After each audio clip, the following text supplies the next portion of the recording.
Hello everyone, welcome to my channel amazing ફૂડમાં તમારું સ્વાગત છે. ફ્રેન્ડ્સ, આજે આપણે બનાવવાના છે મુંબઈ સ્પેશિયલ પાવભાજી.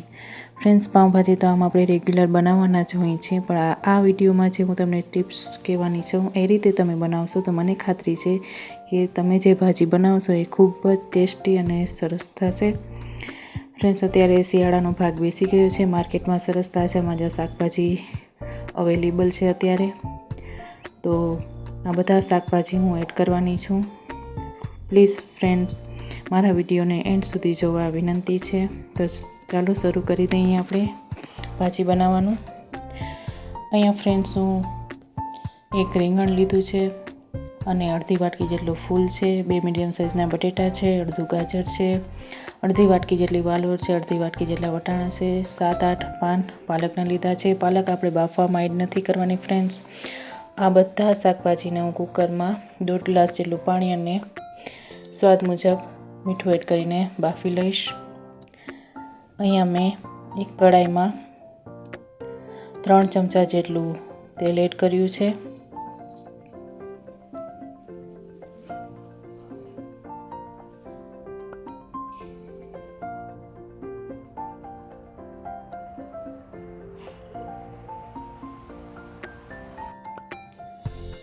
તેલ ગરમ થઈ જાય એટલે ફ્રેન્ડ્સ, અહીંયા હું અડધી ચમચી જેટલું જીરું એડ કરીશ. જીરું એડ કરવાથી ભાજીમાં ખૂબ જ સરસ ટેસ્ટ આવે છે.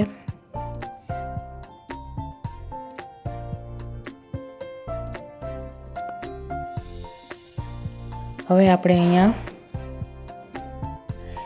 1 ચમચા જેટલી લીલી ડુંગળી મેં એડ કરી છે. જે ડુંગળીનું સફેદ ભાગ હોય છે તે એડ કર્યું છે, અને 1 વાટકી જેટલી સૂકી ડુંગળી, જેને આપણે કહીએ છીએ રેગ્યુલર જે વાપરતા હોય છે, એ ડુંગળી એડ કરું છું. લાઇટ બ્રાઉન થાય ત્યાર સુધી આપણે તેને સાતળવાની છે.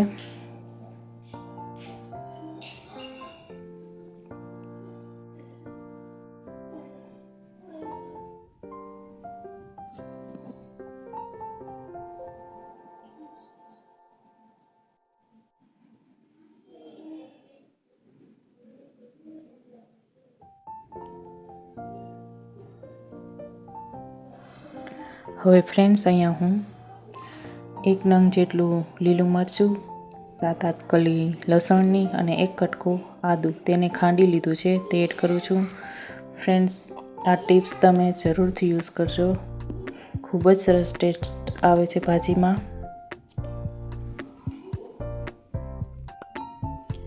અને હવે આપણે તેમાં એડ કરીશું 1 ચમચી જેટલી લસણની ચટણી, જે આપણે રેગ્યુલર ઘરે બનાવતા હોય છે ખાંડીને. ફ્રેન્ડ્સ, આ ચટણી એડ કરવાથી ભાજીમાં કલર પણ બહુ જ ખૂબ જ સરસ આવે છે, અને મુંબઈ સ્પેશિયલ છે તો એ ભાજીમાં લસણની ચટણી આ રીતે એડ થાય જ છે.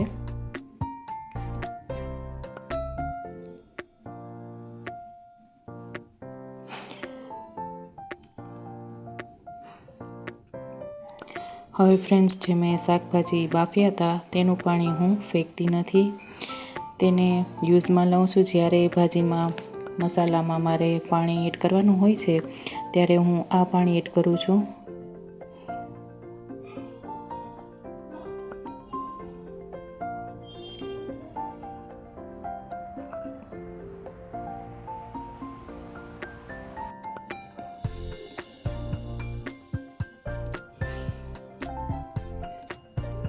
હવે ફ્રેન્ડ્સ, અહીંયા આપણે 2 ચમચી જેટલી મરચાંની ભૂકી એડ કરું છું.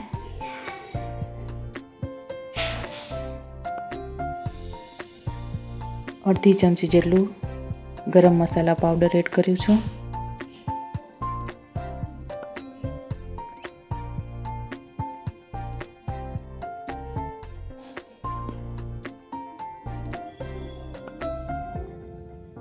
હવે ફ્રેન્ડ્સ, આ સ્ટેજ પર આપણે આમાં એડ કરીશું, અહીંયા મેં પાલકના પાન, ડુંગળીના પાન લીલા અને ધાણાભાજીના પાન છે તેને ઝીણા સમારી લીધા છે તે એડ કરું છું.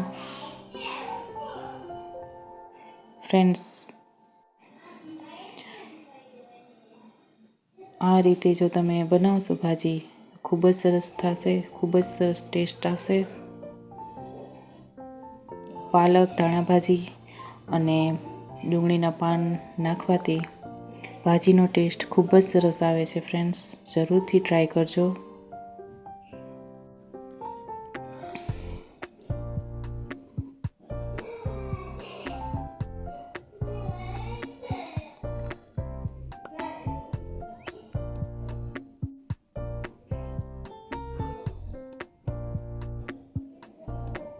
હવે ફ્રેન્ડ્સ, અહીંયા હું એડ કરવાની છું લગભગ 4 નંગ જેટલા ટમેટાં છે. તેને મેં ઝીણા સમારી લીધા છે. ફ્રેન્ડ્સ, અહીંયા હું ટમેટાની પ્યુરી એડ નથી કરતી. આ રીતે ટમેટાને ઝીણા સમારીને એડ કરું છું.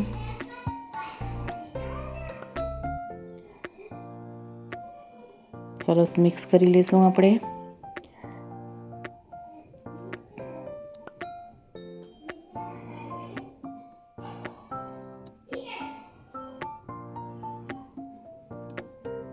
હવે આપણે સ્વાદ અનુસાર તેમાં મીઠું એડ કરી દઈએ.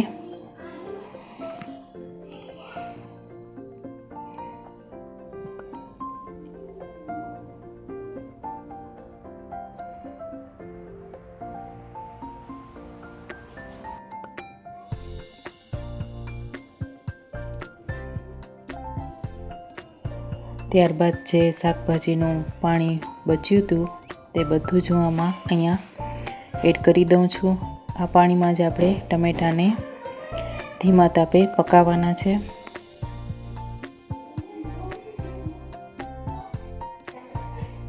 ચાલો આપણે તેને ઢાંકી દઈએ છીએ.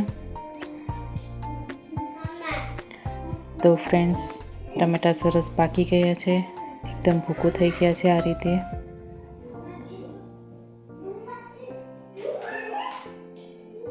હવે અહીંયા હું જે બજારમાં તૈયાર પાઉંભાજીનો મસાલો મળે છે, અડધા ચમચા જેટલું તે એડ કરું છું.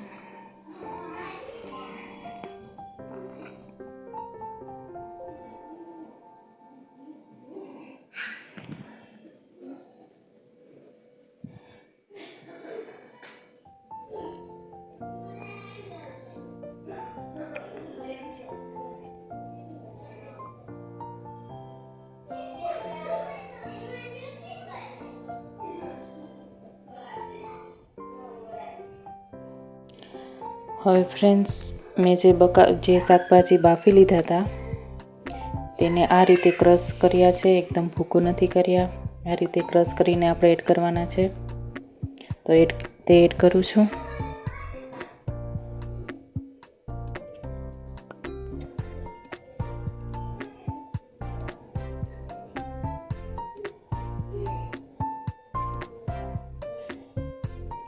સરસ તેને મિક્સ કરી લેવાના છે. મિક્સ કર્યા બાદ આપણે તેને 2 થી 3 મિનિટ માટે ગેસ પર પકાવશું.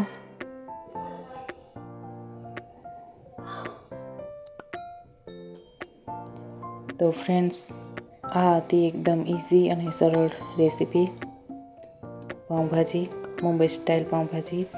ફ્રેન્ડ્સ, તમે પણ આ રીતે આ ટિપ્સથી જો બનાવશો તો મને ખાતરી છે તમને ખૂબ જ સરસ લાગશે અને ખૂબ જ સરસ અને ટેસ્ટી બનશે. ફ્રેન્ડ્સ, મારા વિડીયોને લાઇક, શેર અને સબસ્ક્રાઈબ કરજો. ફરી મળીશું નવી રેસીપી સાથે. ત્યાર સુધી રજા આપજો. આવજો. Thanks for watching.